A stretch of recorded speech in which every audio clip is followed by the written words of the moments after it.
All right, guys, it is 8:30. So welcome to today's Advanced Objection Handling, week number 47. That gives us like, 8, 9, 10, 5 weeks left of 2020. So there's still time to do some business. The best way to get now business is by prospecting. One of the things I come and say is prospecting solves all problems. So this week I'm going to skip the fundamentals. I want to dive right into the objection handling. So today's objection handling, I'm going to go over. I'm just going to go over these. Yep, that's not the one I want to go into. I'm busy. Can you call me back? So that's a very common one we get. We're going to wait until blank, right? You fill in the blank. It doesn't really matter what it is. Number 3, we're going to go over, I have a friend in the business. We're going to go over what commission rate do you charge? And then we're going to close things up with how many homes have you sold. Now, I want to focus more on the technique, right? Not necessarily the words. The reason why we're scripted, the reason why we practice scripts, the reason why we practice objection handling is so that we can practice a lot of the words. But once we have the words down, then you actually have to start practicing the techniques. So to give you an example, so I came up in the martial arts and, always practicing self-defense. I know that there's a 90% chance that if you ever get in some sort of conflict, it's a 90% chance that the person who's going to throw on you is going to throw a right hook, because most of the planet is right-handed. Their right foot's going to be back, and that's just how it happens. So in the martial arts, you always practice several different techniques to actually block against a single punch. Not that you're going to use all of that. Now, think of those as words, right? Those techniques are words, but through practice and through implementation, then you're going to start learning how to freestyle. So that's the whole point of this. So we're going to talk more about the techniques. Now, I'm busy. Can you call me back? This is a very common objection. I get this all the time. I'm sure if you're calling other people, you're getting this all the time. So I'm busy. Can you call me back? What we really want to go for is we want to acknowledge that we reached them at a bad time. Okay. Don't just roll into something and just start vomiting up words. Okay. So you're going to acknowledge what they just said. And then the focus here is to respect their time and then ask them for a micro commitment. Okay. A micro commitment is exactly what it is. It's a small commitment. Okay, so for example, I'm busy. Can you call me back? Mr. Seller, I can appreciate that. I'm really sorry that I caught you at a bad time. Okay, I just acknowledge what he's going through. Now, remember, I always say that people make time for things that are important. We don't know what the seller's doing. We don't know what the consumer's doing, but whatever it is, they don't know who you are. It's a cold call. Whatever they're doing is more important than talking to you. All of us have been through that, right? You look at your phone, you're like, should I answer it? Then you answer it, and then now you're stuck on the phone, right? And then you say you're busy. Now, you might not be busy. You're just more busy than talking to this person for whatever they're talking about. So you want to acknowledge the fact that you caught them at a bad time and that you're busy. So, Mr. Seller, I understand that you're busy. I'm sorry for catching you at a bad time. Would it be okay if I could schedule a time with you to follow up just for 3 or 4 minutes later on today when you're not so busy? Is that possible? Okay, now there's 2 options that's going to come out of that. If they're really busy, if they truly are really busy, like they're walking into the hospital busy, then they'll just go, yeah, that's fine, right? But if they're not busy, what's going to happen is that you're going to want more details before you commit to time. Now, the reason why I threw in, 3 or 4 minutes, because that designates how small of a commitment it is, right? If I would have said, hey, could I schedule a time for you to do a 40-minute presentation and it's a cold call, you're going to get a 99.9% no on that because it's a cold call. They don't know what you're calling about. So you're going for the micro commitment. You're asking for a very, very small amount of time. 3 or 4 minutes is all you need. Right? 3 or 4 minutes, you can ask the questions that you want. and maybe go further into the call from there. But 3 or 4 minutes is a perfect amount of time to determine whether or not they have motivation to sell or if you can help them. So what they're going to say is either, if they're really busy, they're going to say, hey, can you just give me a call back? Yes, that's fine. Call me back later. Okay. If they're not busy, then what they're going to say, well, what is this about? What is this about? Right? 2 things that people want to know. Why are you calling and what are you calling me for? So you've already identified, who is calling and what are you calling me for? So when you've done your opening, you've already identified who you are and what you do, I hope, right? I would introduce myself. Hi, Mr. Seller. My name is Brett. I'm with Keller Williams Realty. How are you? Right? So the fact that I identified my name and I identified my company name, it doesn't work too well if nobody knows what your company is, but most people know Keller Williams Realty. So you've framed the question or you've framed the conversation already. Now they're going to say, I'm busy. Can you give me a call back? I totally get it. I'm sorry I caught you at a bad time. Would it be possible for me to schedule a follow-up call, maybe 3 or 4 minutes later on in the day when you're not so busy? Is that possible? Well, Brett, what is this about? Well, that's a really great question, right? I'm acknowledging. I'm following the same sequences. I'm acknowledging. That's a really great question. And if it's an expired listing, you'd say, I'm sure you've already noticed that your home came up on the computer as expired listing. Yes, it has. You're the 5th caller. Okay, so we're going to stop right there, but you can see how it's going. The key here is when somebody says they're busy, acknowledge that they're busy.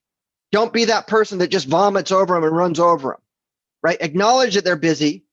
Go for a micro commitment, because there's a very good chance that before they commit to 3 or 4 minutes, that they're going to ask you what it's about. And if they're really busy, then you're going to let them go and you're going to respect their time anyways, right? You're going to call them back anyways.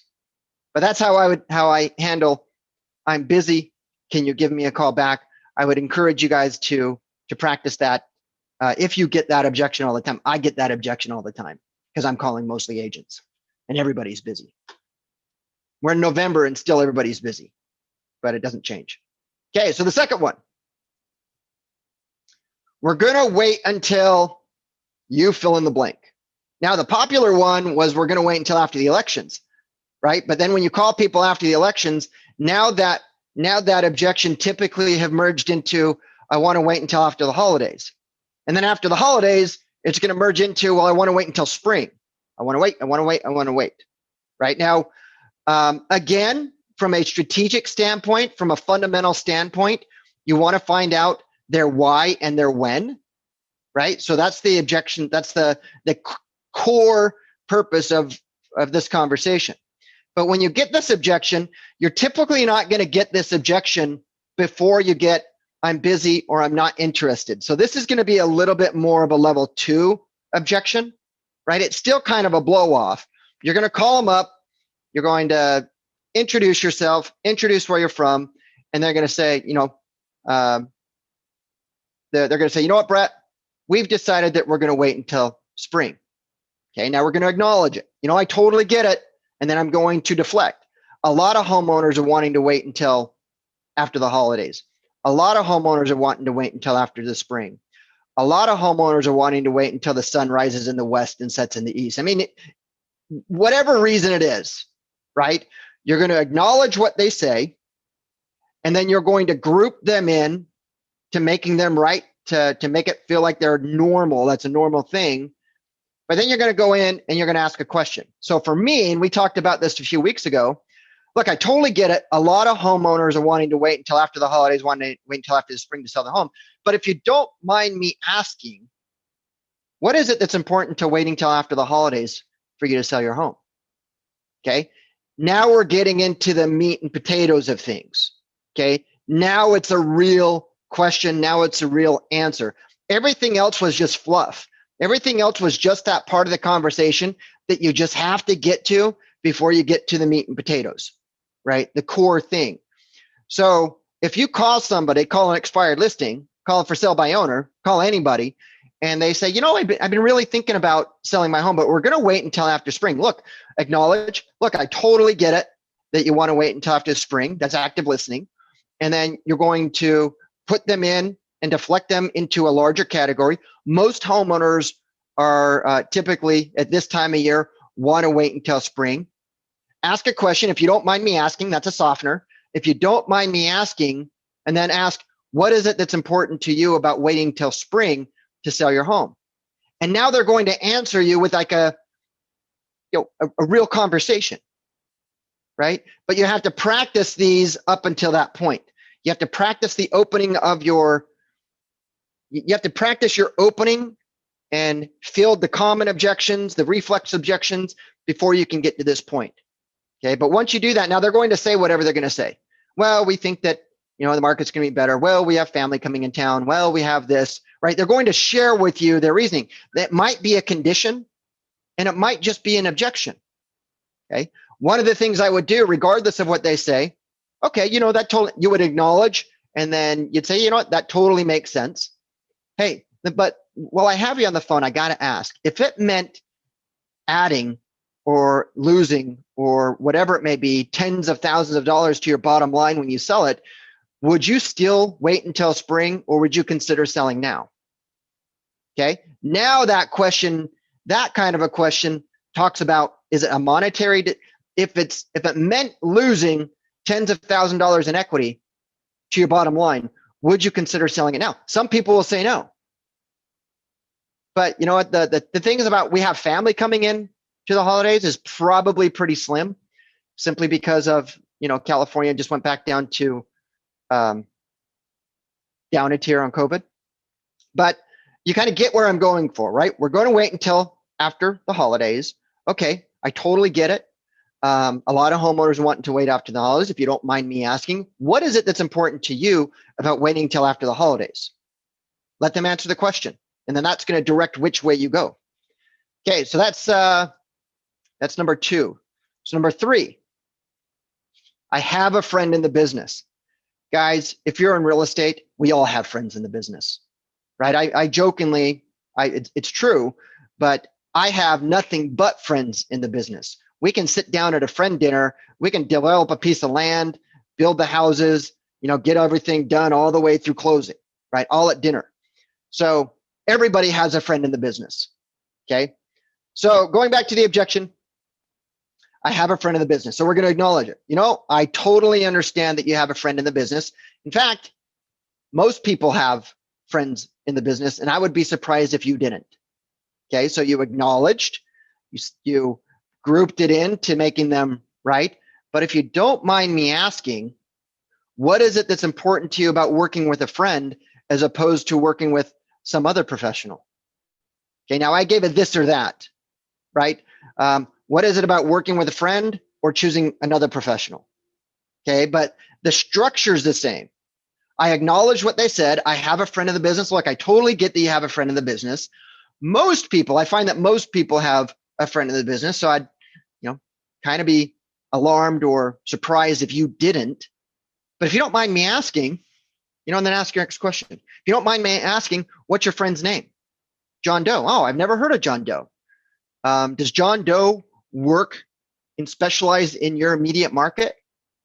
No, I don't think they do. Oh, they don't. Do they even work in the business? Are they a full-time real estate agent? No, he has a full-time job. Really? What does he do? He's a barista part-time. He's a barista part-time. Okay. So is selling your home one of the largest investments that you've typically made? Yeah, it is. You know the answer to that, guys, right?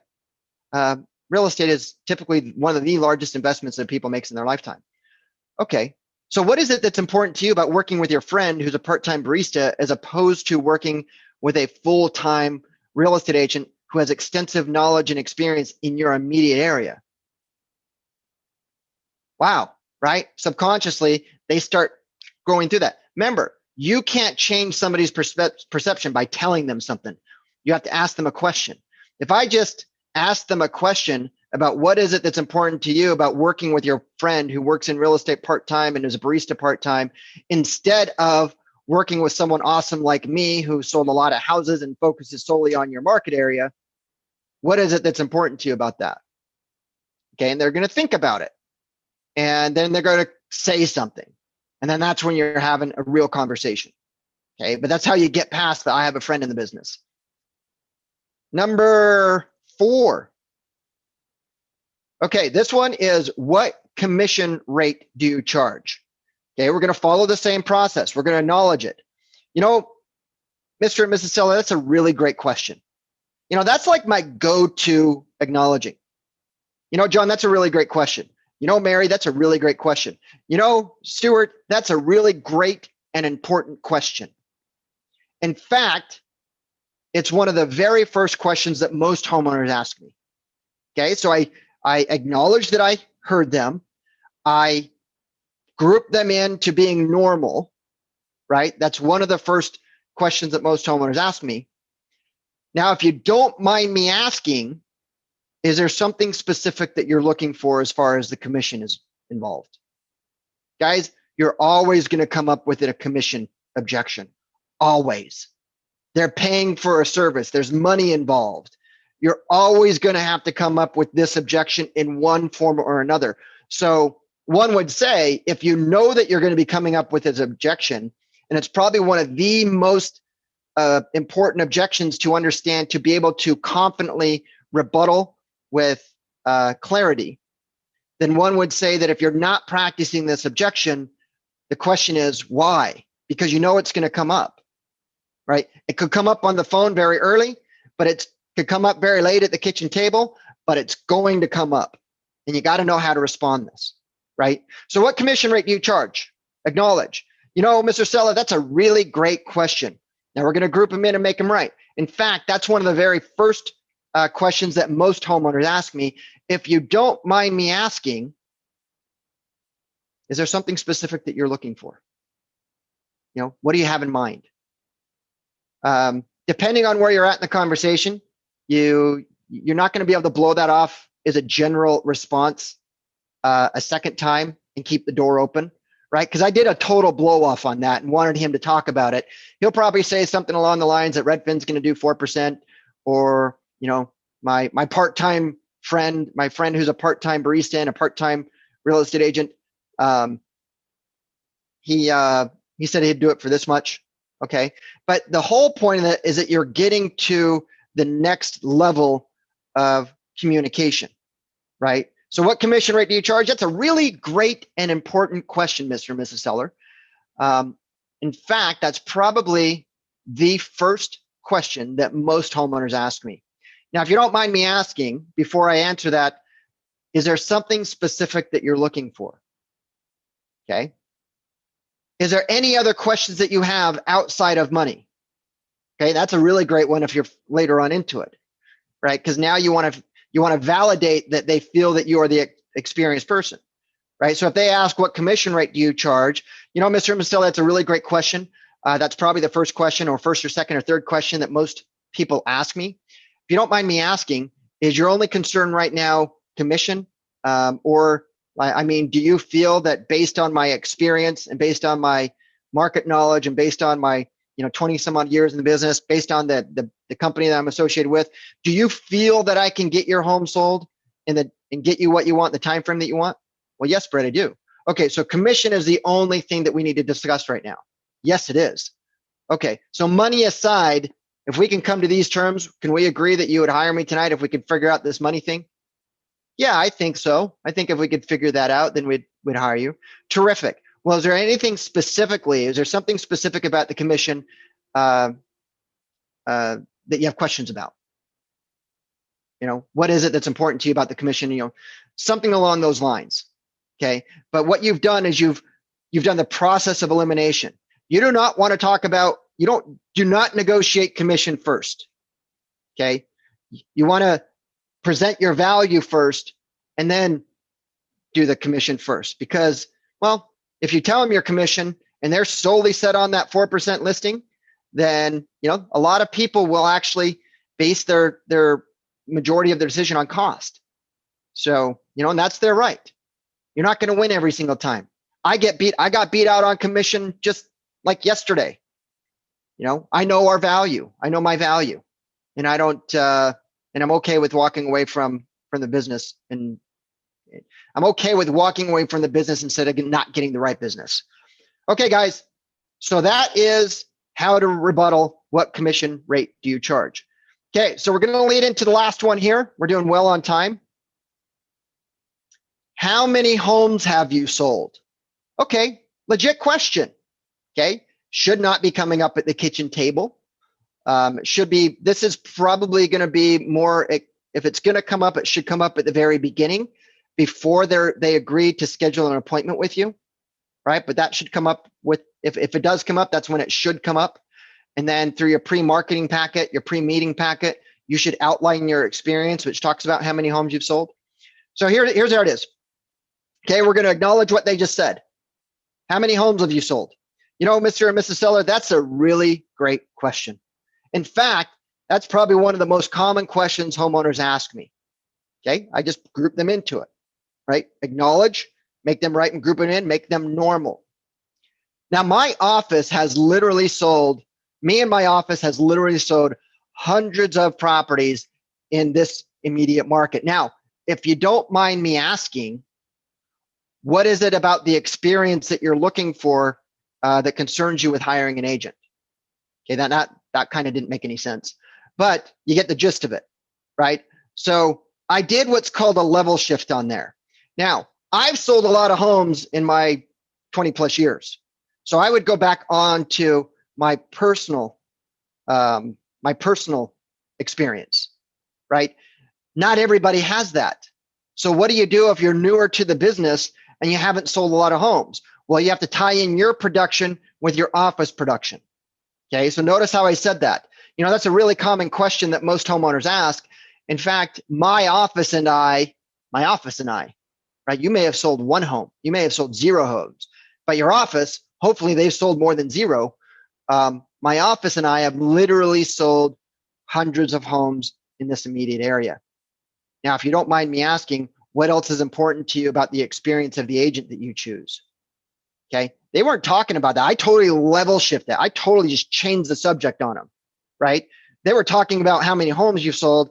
I converted that into what else is important to you about the experience of the agent that you choose. And then it's going to go down on that path, right? You've transformed this objection. You've handled the objection. You've rebutted it with confidence and with clarity, and then you're going to switch it up and go in this direction. Unless you want to stay on that, right? You could say, you know, it's a really great question. That's a very common question that a lot of homeowners ask me. To answer you directly, my office and I have literally sold hundreds of homes in the immediate area and thousands of homes across Southern California. Now, if you don't mind me asking, what is it that's important to you about the experience and the market knowledge of the agent that you choose? And then let them talk, right? The next person who talks loses. That should actually be a fundamental.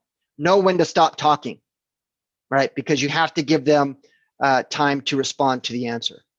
So that's how I would recommend that you rebuttal. How many homes have you sold? So I have 8:53. I've got a few minutes. We have a lot of people who have joined on. If anybody has a question specifically about the training that we just went to, then go ahead and hold down your space bar, turn it into a walkie-talkie, and I'm happy to answer them. So I'll give you guys a second to unmute yourself if you guys have a question. All right, guys. So that's what I have today. So I hope that you guys like this week's schedule where we linked out video responses to the training. These are going to be the objections that's going to be next week's on next week's role-playing schedule, right? So if you haven't been on the schedule, you'll notice that every objection now has a hyperlink to the video of these trainings, so you can actually listen to how to rebuttal them before you practice them with your role-playing partner. So that's something new that I've recently added. So I'm going to go ahead and end it there. For those of you that are attending live, you're welcome, Katya. I hope you guys have a fantastic day and go make some contacts.